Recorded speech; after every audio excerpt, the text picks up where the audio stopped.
Assalamualaikum warahmatullahi wabarakatuh. Pada kesempatan kali ini, Ibu akan menjelaskan tentang kepolaran senyawa kovalen. Tujuan dari pembelajaran kali ini adalah melalui pendekatan saintifik dengan model pembelajaran discovery learning dan cooperative learning teknik think, pair, and share dengan menggali informasi dari berbagai sumber belajar dan mengolah informasi, diharapkan peserta didik dapat menganalisis pembentukan ikatan ion, ikatan kovalen, dan ikatan logam dengan interaksi antar partikel, atom, ion, molekul, materi, dan hubungannya dengan sifat fisik materi dengan benar, serta terlibat aktif dan memiliki sifat jujur dan bertanggung jawab selama proses pembelajaran berlangsung. Kepolaran senyawa kovalen. Sifat lain dari suatu senyawa kovalen yaitu kepolaran. Untuk memahami tentang kepolaran senyawa, mari kita lakukan kegiatan berikut.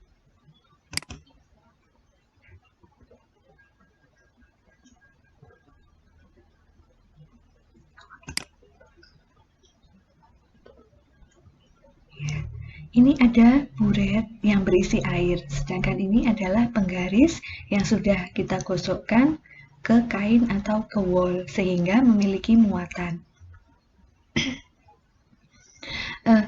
Ketika buret ini kita buka, airnya mengalir, dan penggarisnya kita dekatkan, ternyata aliran air akan dibelokkan oleh penggaris.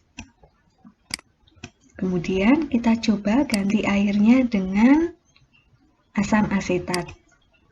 Ketika kita buka buretnya, asam asetatnya mengalir, kita dekatkan penggarisnya juga sama saja akan dibelokkan. Kemudian kita ganti dengan karbon tetraklorida.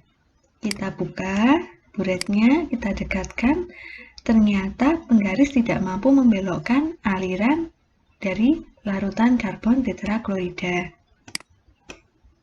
Kita ganti lagi misalnya dengan kloroform. Kita buka buretnya, kita dekatkan dengan penggaris, ternyata sama saja, tidak bisa dibelokkan. Nah, mari sekarang kita lakukan percobaan uji kelarutan dengan air. Seperti yang sudah kita ketahui, air adalah suatu senyawa polar.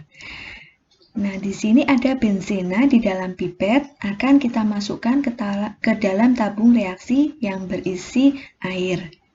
Kita teteskan benzenanya. Ya, lapisan atas adalah benzena, lapisan bawah adalah air. Sekarang mari kita aduk. Setelah diaduk, ternyata air dan benzena tidak saling bercampur. Mengapa? Karena tadi airnya polar, tidak mau bercampur dengan benzena yang merupakan senyawa non-polar. Berikutnya, misalnya kita ganti benzenanya dengan suatu etanol. Dengan etanol, kita masukkan ke dalam tabung reaksi yang berisi air. Nah, lapisan atas adalah etanol, lapisan bawah adalah air. Sekarang mari kita aduk.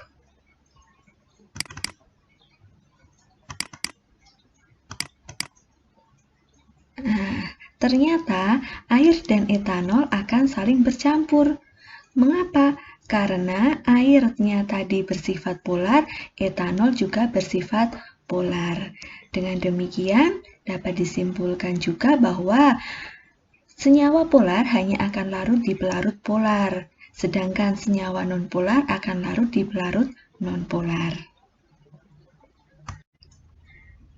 Kesimpulannya, air dan asam asetat dapat dibelokkan oleh penggaris yang bermuatan karena memiliki muatan positif dan negatif atau memiliki pasangan elektron bebas. Sedangkan kloroform dan karbon tetraklorida tidak dapat dibelokkan oleh penggaris karena tidak memiliki muatan atau tidak memiliki pasangan elektron bebas. Selanjutnya, kepolaran senyawa kovalen.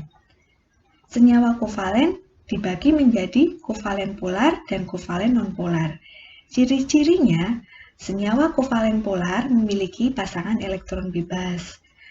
Tadi memiliki muatan positif dan negatif, dipol positif dan dipol negatif, serta ikatannya kovalen polar. Sedangkan senyawa kovalen nonpolar tidak memiliki pasangan elektron bebas dan tidak bermuatan. Ikatannya juga adalah ikatan kovalen nonpolar. Nah, berdasarkan harga keelektronegatifannya, kepolaran senyawa dapat dijelaskan sebagai berikut. Kita lihat videonya. Kita buka percobaannya. Kepolaran senyawa ada dua macam, pada senyawa diatomik dan poliatomik. Kita coba pada senyawa diatomik. Kita lihat. Nih. Nah,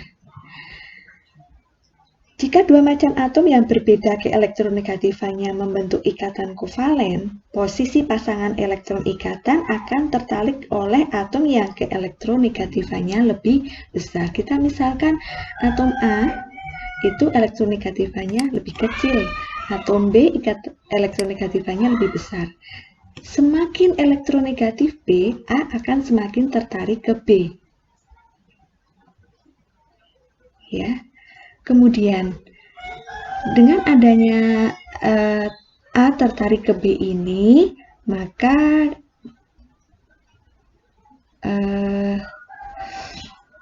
akan terjadi dua kutub. Ada kutub positif dan ada kutub negatif.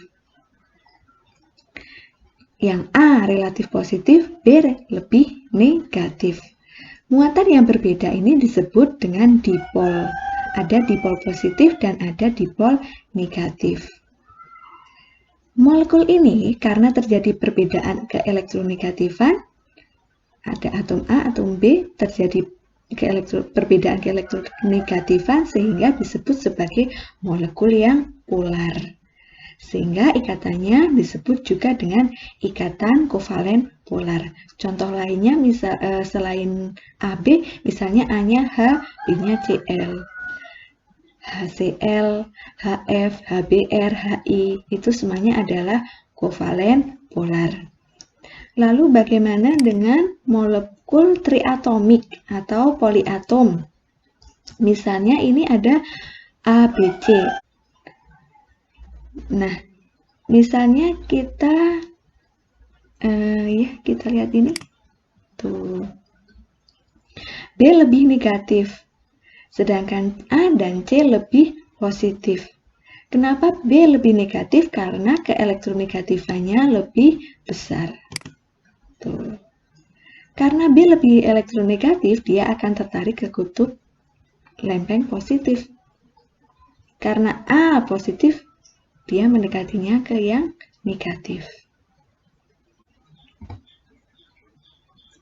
Selain itu, ciri-ciri dari senyawa polar dan nonpolar, kalau misalnya dia kelarutannya dalam pelarut polar, senyawa kovalen polar biasanya larut dalam pelarut polar juga, misalnya air juga larut dalam air, kemudian asam asetat, asam klorida juga larut dalam air misalnya.